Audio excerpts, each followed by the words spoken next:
पुढील कार्यक्रम प्रसारित करणारे आहेत जॉयस्मेर मिनिस्ट्रीचे मित्र आणि भागीदार. जेव्हा आपण भाराक्रांत असतो तेव्हा प्रभू येशूकडे आपण मदतीसाठी जायला हवं. आपला भार दूर व्हावा म्हणून नव्हे, तर आपल्याला त्याचं मार्गदर्शन मिळावं आणि आपलं कर्तव्य बजावण्यासाठी त्याची कृपा आपल्यावर व्हावी म्हणून.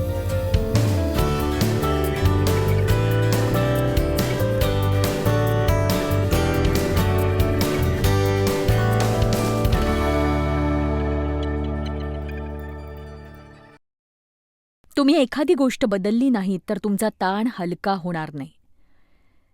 एकच गोष्ट सतत ऐकून ती कमी होत नाही. आणि बघा, आपण म्हणतो की ही गोष्ट माझ्यापासून दूर कशी होईल, पण बऱ्याचदा तुम्हाला जितकं वाटतं त्यापेक्षा तुम्ही अधिक चलाख असता. आणि मी पैजेवर सांगते की मी कुणाला इथे बोलवून तुमची परीक्षा घेऊ शकते आणि तुम्ही तुमची समस्या मला सांगू शकता आणि मी विचारू शकते ही समस्या कशामुळे सुटेल बरं. समजलं का? जेव्हा लोक त्यांची समस्या तुमच्याकडे घेऊन येतात तेव्हा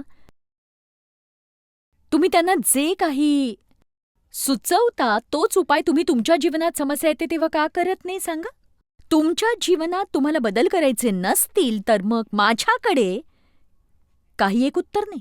आज आपण त्या लोकांविषयी पाहणार आहोत जे ओझ्याने दबलेले होते आणि ते ओझं निघून जावं म्हणून त्यांनी काय केलं. आणि मग आपण पाहू सीमारेषा आणि मर्यादा. आपल्या आयुष्यात सीमारेषा आणि मर्यादा ह्या असायलाच हव्यात. सर्वप्रथम आपण मोशेविषयी पाहूया. गणना अध्याय 11 वचन 10. तेव्हा सर्व कुटुंबातील लोक आपापल्या तंबूच्या दारांशी रडताना मोशेने ऐकले व त्यांच्यावर परमेश्वराचा कोप फार भडकला आणि मोशेलाही वाईट वाटलं. तेव्हा मोशे परमेश्वराला म्हणाला, तू आपल्या दासाला दुःख का देत आहेस? तू या सर्व लोकांचा भार माझ्यावर का घालत आहेस? यावरून माझ्यावर तुझी कृपादृष्टी नाही असे दिसते. मी या लोकांचे गर्भधारण केले आहे का? मी यांना प्रसवलो आहे का? जो देश त्यांच्या पूर्वजांना तू शपथपूर्वक देऊ केला त्या देशाकडे तान्ह्या बाळाला सांभाळून नेणाऱ्या पालकाप्रमाणे मी ह्यांना उराशी धरून घेऊन जावे असे तू मला कसे सांगतोस? इथे मोशेची समस्या लोकांच्या गरजेविषयी होती जी तो भागवू शकत नव्हता. ते आनंदी नव्हते आणि त्याला वाटत होतं त्यांना आनंदी ठेवण्याची जबाबदारी ही त्याचीच आहे. पण तो इथे देवाला म्हणतोय की या सगळ्यांची जबाबदारी तू मला का दिलीयस? आणि बऱ्याचदा आपण सुद्धा देवाकडे अशाच तक्रारी करतो, मी हे करावं अशी तुझी अपेक्षा आहे का देवा? खरं तर आपण ते करावं अशी देवाची मुळीच इच्छा नसते. या लोकांना देण्यासाठी मी मांस कुठून आणावं बरं? वचन 13. ते माझ्याकडे रडगाणं गात आहेत, आम्हाला खायला मांस दे. आता बघा वचन 14. मला एकट्याला या सर्व लोकांचा भार सहन होत नाही, ते मला फारच जड जात आहे. बघा, मला वाटतं की इथे त्याची पद्धत ही खरंच खूप महत्वाची आहे. तो असं नाही म्हणाला की मला शक्य नाही तक्रारीच्या सुरात, तर तो गंभीरपणे देवाला म्हणाला की मी अशा प्रकारे जीवन जगू शकणार नाही. माझ्या जीवनात बदल घडवून आणण्यासाठी मी काय करावं ते तू मला सांग. आणि बघा, देव काही आपल्यावर जादूची छडी फिरवणार नाही की प्रार्थना केली आपण आणि हु हु हु सगळं काही घडून गेलं. आपण बदलायला तयार असायला हवं. आणि मोशे एका टप्प्यावर येऊन म्हणतो की आता मी हे करू शकत नाही, आणि जर तू मला असंच वागवणार असशील तर मला एकदाच मारून टाक. कुणाला असं वाटतंय का? म्हणजे सतत असं जगण्यापेक्षा मला मरण आलेलं चालेल. मला कोणी असं कधी म्हटलंय का? मी म्हटलं होतं की जर माझं जीवन असंच राहणार असेल तर जगायचा काय फायदा? आणि तुझी कृपादृष्टी माझ्यावर असली म्हणजे मग माझी दुर्दशा मला वारंवार पाहावी लागणार नाही. आणि मग परमेश्वर मोशेला म्हणाला, 70 जण निवड. तुझ्यावरचा अभिषेक मी त्यांच्यावरही ठेवीन. ते तुझ्याबरोबर लोकांचा भार वाहतील, म्हणजे तुझा भार हलका होईल. तर मोशेच्या समस्येचं उत्तर होतं मदत मिळवणं.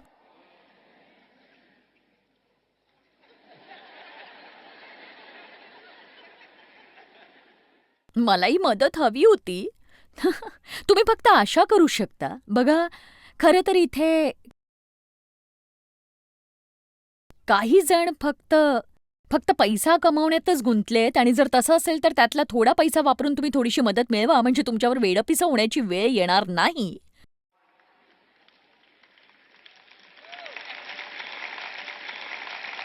हो, मी तुम्हाला परवानगी देतीये थोडे पैसे खर्च करून थोडी मदत मिळवण्यासाठी. ओह, तुम्हाला हे कठीण जाणार आहे नाही का? दिसतंय ते. पहिले राजे अध्याय 19 वचन 4. एलिया महान संदेष्टा. इथे आपण पाहतो देवाचा माणूस तणावामुळे तो अगदी तुटला होता. तो स्वतः रानात एक दिवसाची मजल चालून एका रतामाच्या झुडपाखाली जाऊन बसला. आपला प्राण जाईल तर बरे असे असे वाटून तो म्हणाला, हे परमेश्वरा, आता पुरे झाले. माझा अंत कर. मी आपल्या पूर्वजांहून चांगला नाही. आता एलिया एका मोठ्या युद्धावरून परतला होता. त्याने बआलाच्या 400 संदेष्टांचा सामना केला होता आणि त्यांना मूर्ख ठरवलं होतं. आणि आता दुसऱ्याच दिवशी एक स्त्री, फक्त एक स्त्री त्याला धमकावत होती आणि तो इतका थकून गेला होता की तो तिला घाबरून गेला. पण त्या 400 संदेष्टांचा सामना करण्यात त्याला काही समस्या वाटली नाही. तुम्ही आराम केलेला असतो आणि पेटलेले असता तेव्हा अद्भुत अशा गोष्टी करता. पण जेव्हा तुम्ही थकलेले असता तेव्हा त्या मूर्खपणाच्या गोष्टी तुम्ही करता ज्या बुचकळ्यात टाकणाऱ्या असतात. आमेन. कोणीतरी मला विचारलं, मग आम्ही कसं राखायचं आमचं संतुलन? आणि बघा, एक गोष्ट मी तुम्हाला सांगते, मी इथून घरी जाते तेव्हा मी काम करत नाही. मी माझी आवडती बिस्किटं खात बसते.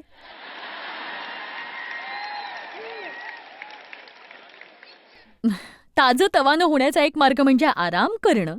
एखादा छानसा चित्रपट मी पाहते, मला हवं ते मी खाते, मी आराम करते. रविवारी सकाळी उठून मी थोडंसं फिरायला जाते आणि मग मी पूर्ण दिवस छान आराम करते आणि सोमवारपासून माझी कामं करायला मी तंदुरुस्त असते. पूर्वी मात्र मी घरी जायचे आणि फक्त काम काम काम काम काम काम काम काम काम काम कामच करत राहायचे.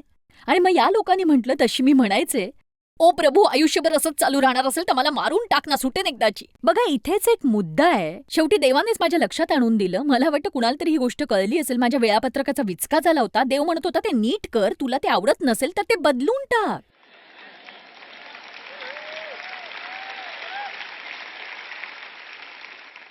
नेमकं काय सोडायचं ते मला माहीत नाही. बघा, काय सोडायचं ते आपल्याला यामुळे कळत नाही कारण प्रत्येक गोष्टीत नाक खुपसण्याची आपल्याला सवय असते. दुसरं म्हणजे आपण सगळ्यांनाच खूप खुश ठेवू इच्छितो. आपल्याला दुःखी कोणीच नको असतं आणि सगळ्यांना वाटतं आपण अद्भुत आहोत म्हणून आपण सुपर होण्याचा प्रयत्न करतो. आणि तुम्हाला एक सांगू का, असं म्हणण्यात काहीही वावगं नाही की मला जमणार नाही, मला माझ्या जीवनात बदल हवाय आणि प्रभू, तू जे काही मला करायला सांगशील ते सगळं काही मी करीन, ते मला दाखव. आमेन. पैशासाठी रक्ताचं पाणी करणं व्यर्थ आहे. लोकांना हवं असलेलं सगळं काही तुम्ही केलं तर त्यांना तुम्ही नक्कीच आवडायला लागाल. बाकीच्या गोष्टीची त्यांना चिंता नसते कारण ते फक्त तुम्हाला वापरतात. आता देवाने एलियाला काय उत्तर दिलं? मला ते आवडतं. त्याने त्याच्यासाठी भोजन करायला देवदूत पाठवला आणि झोपायला सांगितलं.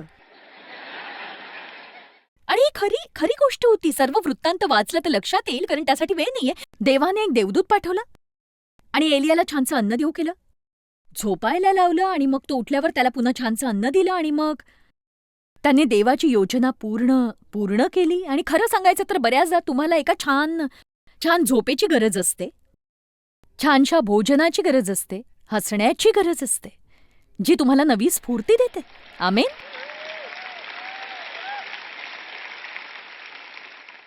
काही जणांनी आता हसायला हवंय म्हणून मी मध्यावर थांबणार आहे आणि एक विनोद सांगणार आहे छानसा.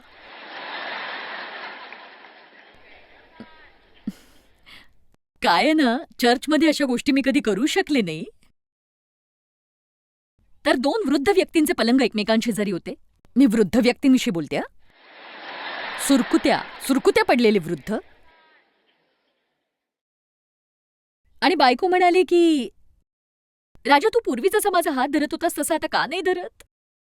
तेव्हा त्याचा तो सुरकुतलेला हात पलंगावरून तिच्याकडे आला आणि त्याने तिचा सुरकुतलेला हात धरला आणि ती म्हणाली की राजा, जसं तू मला कुशीत घेत होतास तसा का नाही घेत बरं तू कुशीत आता? त्याने मोठा सुस्कारा सोडला आणि तो तिच्या बाजूला सरकत सरकत आला आणि त्याने त्याने तिला आपल्या बाहुपाशात घेतलं. तिने थोडा वेळ विसावा घेतला आणि मग ती म्हणाली, राजा, तू पूर्वी जसं मला गोंजारायचंस तसं गोंजारत का नाहीस रे आत्ता?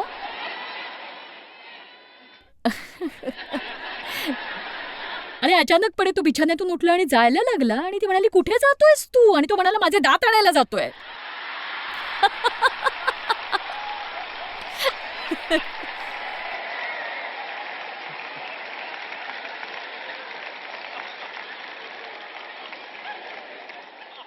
आता तुम्ही म्हणाल की या विनोदाचा आपल्या संदेशाशी काय संबंध आहे? काहीच नाही, या गोष्टीचा काहीही संबंध नाहीये आणि हीच गोष्ट मला तुमच्या डोक्यात भरवायची आहे. प्रत्येक गोष्टीचा काहीतरी उद्देश असायला हवा, असं काही नसतं आयुष्यात. कुठलंही काम करताना थोडं थांबून विरंगुळा म्हणून गमती जमती करण्यात काहीही गैर नाही. खरं सांगायचं तर तुम्ही स्वतःवरही हसू शकता आणि आपलं जीवन छान बनवू शकता.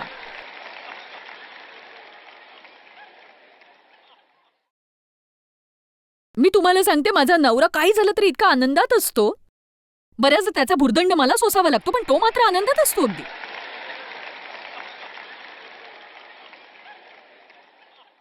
मत्तई 11 मध्ये येशू म्हणतो की अहो कष्टी आणि भाराक्रांत जन हो, तुम्ही सर्व माझ्याकडे या म्हणजे मी तुम्हास विसावा देईन. मी तुमच्या जीवांना आराम आणि तजेला देईन. जेव्हा आपण भाराक्रांत असतो तेव्हा प्रभू येशूकडे आपण मदतीसाठी जायला हवं. आपला भार दूर व्हावा म्हणून नव्हे, तर आपल्याला त्याचं मार्गदर्शन मिळावं आणि आपलं कर्तव्य बजावण्यासाठी त्याची कृपा आपल्यावर व्हावी म्हणून. माझ्या या सभेमध्ये मी हा मुद्दा स्पष्ट करतेय का?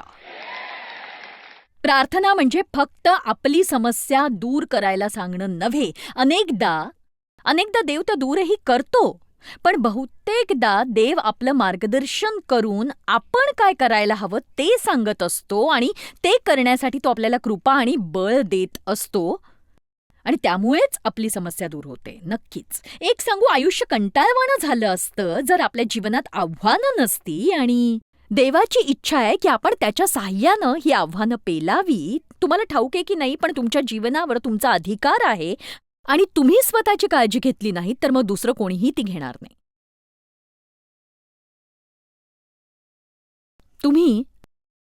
तुम्ही एक अस्थिर जीवन जगताय का सांगा मला?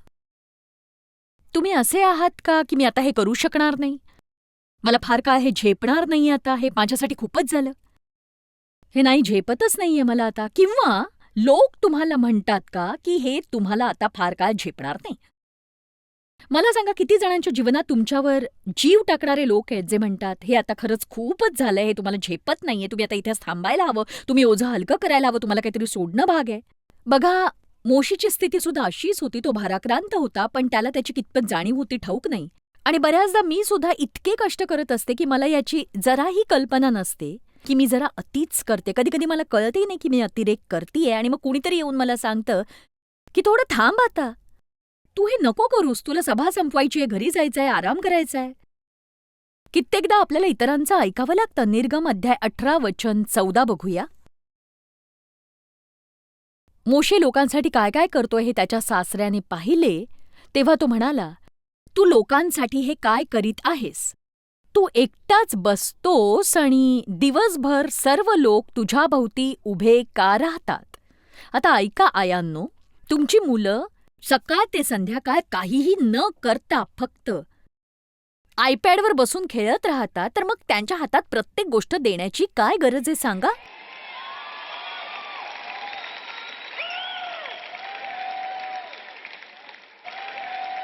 आता काय सांगू?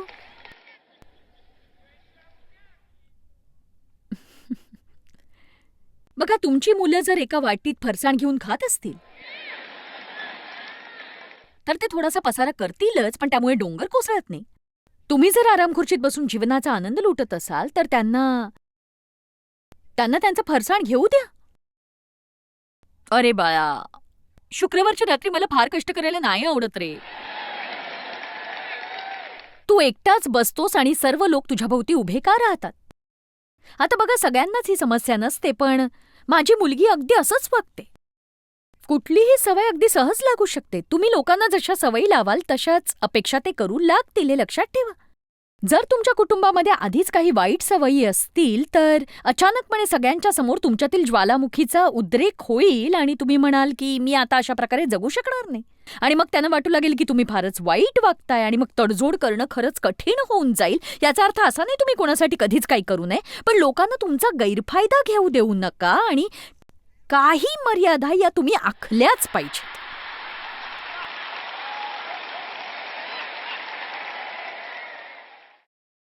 तू एकटाच बसतोस आणि सकाळपासून संध्याकाळपर्यंत सर्व लोक तुझ्या भोवती उभे का राहतात. बघा मोशे आपल्या सासऱ्याला म्हणाला, कारण लोक माझ्याकडे येतात. त्यांना माझी गरज आहे त्यांच्या समस्या सोडवण्यासाठी. आणि खरं तर प्रत्येक गोष्टीसाठी जेव्हा लोक आपल्याकडे येतात आपला अहम अगदी सुखावून जातो, पण त्यासाठी मोजावी लागणारी किंमत पेलता न येणारी असते. हे लक्षात घ्या तुम्ही. त्यांचे काही प्रकरण असले म्हणजे ते माझ्याजवळ येतात, मी त्यांचा आपसात निवाडा करतो आणि देवाचे विधी व नियम त्यांना समजावून सांगतो. तेव्हा मोशेचा सासरा त्याला म्हणाला, तू हे जे करत आहेस ते काही ठीक नाही. तू हे जे काय करत आहेस ते काही ठीक नाही. तू व तुझ्याबरोबरचे लोक अशाने अगदी झिजून जाल. हे काम तुला फार भारी आहे. हे सर्व एकट्याने करणं तुला मुळीच झेपणार नाही. मुळीच नाही. आमेन. आणि मला वाटतं इथे काही असे लोक आहेत ज्यांनी आज हे वचन गाठीशी बांधणं गरजेचं आहे. जर तुमचं जीवन तारेवरची कसरत असेल तर तुम्हीही तेच करा जे मोशेने केलं. तर मोशेने थोडी मदत घेतली, त्याने काही लोकांना निवडलं मदतीसाठी. आपण लोकांची मदत का घेत नाही? आपण असं का म्हणू शकत नाही की मला मदत हवीये, मला थोडी मदत हवीये? बघा, नंबर 1 आपली स्वावलंबी वृत्ती असते. नंबर 2 आपल्या कामामध्ये आपल्याला कुणाचाही सहभाग नको असतो, कारण त्यांच्या कर्तबगारीवर आपला विश्वास नसतो. आमेन. आणि समजा दुसऱ्याने ते केलंही जरी तर त्याचं श्रेय त्यांना मिळेल, आणि हेच तर आपल्याला नको असतं. म्हणजे प्रामाणिकपणे सांगा, तुम्ही अतिश्रमाने मरणं पसंत कराल की एखाद्याची मदत घ्याल, मग तो तुमच्या इतका त्या कामामध्ये तरबेज नसला तरी सुद्धा घ्याल तुम्ही ती मदत.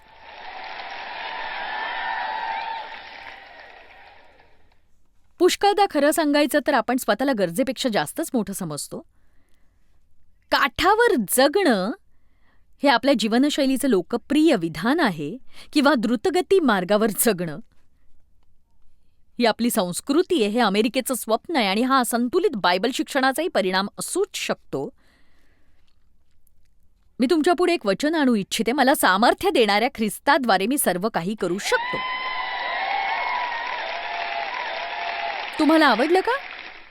पण मी तुम्हाला एक सांगते, तुम्हाला या वचनाचा अर्थ समजला नाही तर तुम्ही संकटात सापडाल. कारण वचन 12 मध्ये पौल म्हणतो, दैन्यावस्थेत राहणे मला समजते, संपन्नतेत राहणेही समजते, विपुलतेत राहणे समजते, विपन्नतेत राहणेही समजते. मला सामर्थ्य देणाऱ्या ख्रिस्ताद्वारे मी सर्व काही करू शकतो. तो असं नाही म्हणाला की मला जे हवं ते सगळं काही मी करू शकतो. आणि जर आपण असं शिकवलं, जे बऱ्याच ठिकाणी शिकवलं गेल्याचं मी ऐकलंय, आणि माझ्या आरंभीच्या काळात मी स्वतः देखील असंच शिकवलं होतं, तर बघा, लोक गर्वाने इतके फुकतील आणि त्यांना खात्रीच पटेल की त्यांना हवं ते स्वप्न ते बघू शकतात, आणि प्रयत्न केला तर ते स्वप्न पूर्णही होऊ शकतं. आणि बघा, असलं काहीतरी शिकवल्याबद्दल मी पश्चाताप केलाय, कारण हे पोकळ शिक्षण आहे. तुम्ही फक्त तेच करू शकता जे तुम्हाला देव करायला सांगत असतो. देवाने सोपवलेलंच तुम्ही करू शकता. तुम्हाला असंच काहीही करता येणार नाही केवळ तुमची स्वप्न आहेत म्हणून, किंवा तुमची इच्छा आहे म्हणून, किंवा फक्त तुम्हाला आवडतं म्हणून नाही करू शकणार तुम्ही ते. आमीन. आणि मला वाटतं आपण एक गोष्ट अगदी पक्की आपल्या गाठीशी बांधायला हवी की देवाने मला सोपवलेली कोणतीही गोष्ट मी अगदी मोकळेपणाने करू शकते, पण जर मी करू नये तेच करायचा प्रयत्न केला तर देव माझ्यावर एवढी प्रीती करतो की तो मला तोंडघशी पडताना पाहतो. आणि हो, हे खरं आहे. देव तुमच्यावर एवढी प्रीती करतो की त्याच्या इच्छेप्रमाणे चालण्यासाठी त्याच्याकडे फक्त एवढा एकच मार्ग शिल्लक असतो, तो म्हणजे ज्या गोष्टी तुम्ही करू नयेत त्या गोष्टी तुम्ही करत असताना त्याचे दुष्परिणाम तुम्हाला दाखवून द्यावेत, जेणेकरून तुम्ही म्हणावं की मी हे पुन्हा करणार नाही. ओ खरंच मी तुला ते करायला सांगितलंच नव्हतं. तुमच्या कर्तव्यासाठी कृपा आहे. जोपर्यंत तुम्ही आपलं कर्तव्य बजावत असता तोपर्यंत तुम्हाला कृपा पुरवली जाते. म्हणून आपण काही बदल करायला हवेत. आणि त्यापैकी एक म्हणजे आपण मर्यादा बाळगायला हव्यात. मर्यादा, सीमारेषा. बघा, डेव आणि मी आज आमच्या हॉटेलच्या अवतीभोवती फिरत होतो. आम्हाला काही मर्यादा आणि सीमारेषा पाहायला मिळाल्या. ही एक रोचक गोष्ट आहे. एखाद्या खोलीच्या भिंती या तिच्या सीमा असतात. गालिच्याच्या चारही बाजूला कडा असतात. जहाजाच्या डेकवर चारही बाजूला कठडे असतात, ज्यामुळे कोणी आत येऊ शकत नाही आणि आपण खालीही पडू शकत नाही. जीवनातल्या सीमा आपलं रक्षण करत असतात. इतरांसाठी त्या मार्गदर्शकही ठरत असतात आणि तुम्ही इथपर्यंत येऊ शकता, याच्यापुढे नाही येऊ शकणार. खरं तर असं कोणी सांगत नाही, पण ते दर्शवलं जातं आणि आता हे पुलपीठ हेच दर्शवतं की तुम्ही इथे वर येऊ शकत नाही. ही मर्यादा आहे.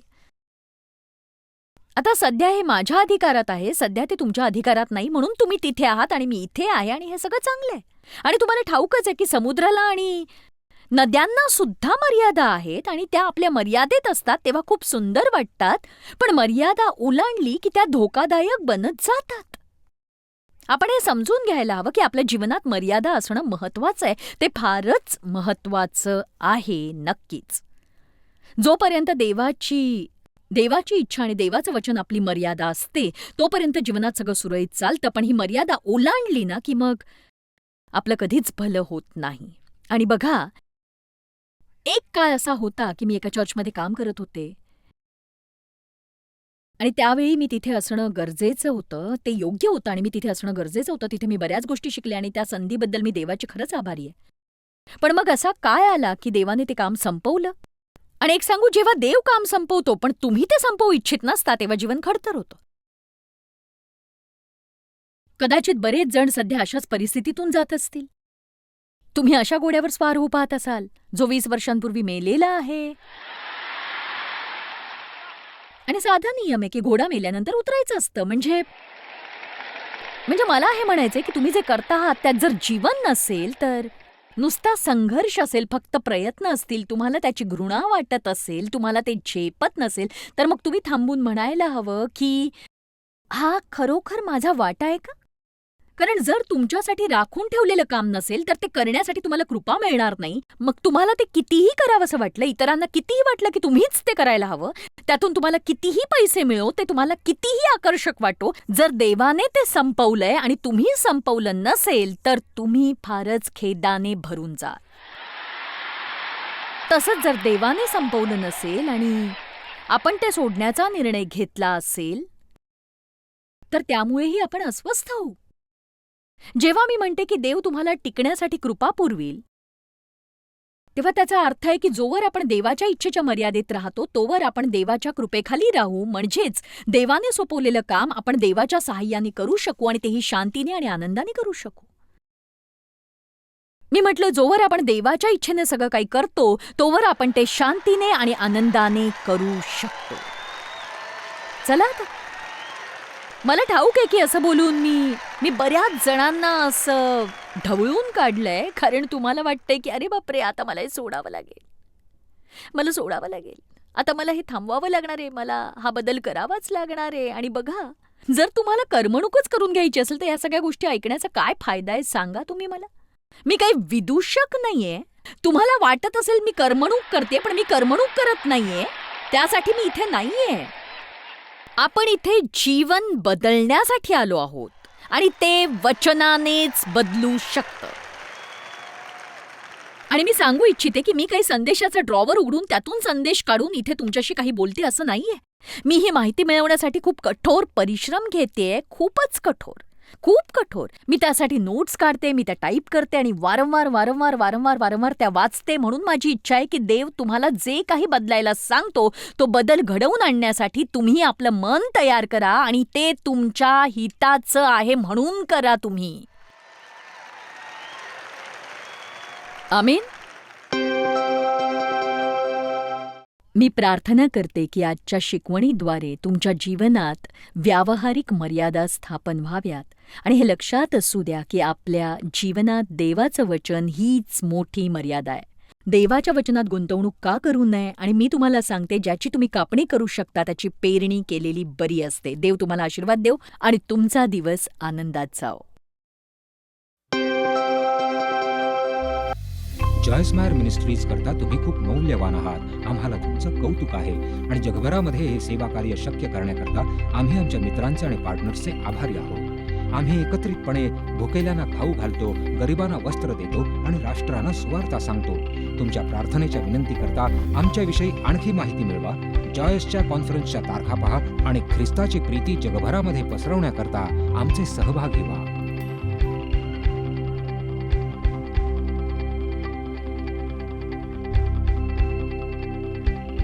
याचा सर्व खर्च जॉयस मायर मिनिस्ट्रीचे मित्र आणि भागीदार करत आहेत.